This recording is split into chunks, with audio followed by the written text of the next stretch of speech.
મિત્રો ટ્રમ્પ કાકાએ તો ભૂકા કાઢી કાઢ્યા અને ચાઇના ઉપર 100% ટેરિફ લગાવી દીધો, પણ શું આનાથી ઇન્ડિયન માર્કેટમાં કોઈ ઇમ્પેક્ટ પડશે? આવો આપણે સમજીએ. તો મિત્રો ચાઇના અને યુએસએ સૌથી મોટી બે ઇકોનોમી છે, એટલે ગ્લોબલ ગ્રોથ ઉપર તો આનો ઇમ્પેક્ટ જોવા મળી શકે છે, પણ આપણા ઉપર એનો એટલો ઇમ્પેક્ટ ઓછો થશે.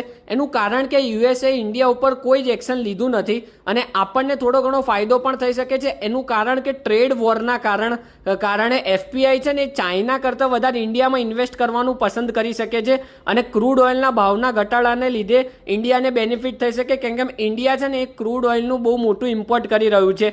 એટલે આના ઉપર આપણા ઉપર કોઈ એટલું ઇમ્પેક્ટ નહીં થાય, પણ થોડી ઘણી વોલેટિલિટી તો રહેશે. હવે આ બધી જ ન્યૂઝ તમારે ગુજરાતી ભાષામાં જોઈતી હોય ને તો આપણે આપણી ટેલિગ્રામ ચેનલમાં નાખીએ છીએ ને આની સાથે નિફ્ટીના ઇમ્પોર્ટન્સ લેવલ્સ પણ આપણે આપણી ટેલિગ્રામ ચેનલમાં નાખીએ છીએ. તો તમારે એના માટે કંઈ જ નહીં કરવાનું, આપણી ટેલિગ્રામ ચેનલમાં જોડાઈ જવાનું, જે એકદમ ફ્રી છે.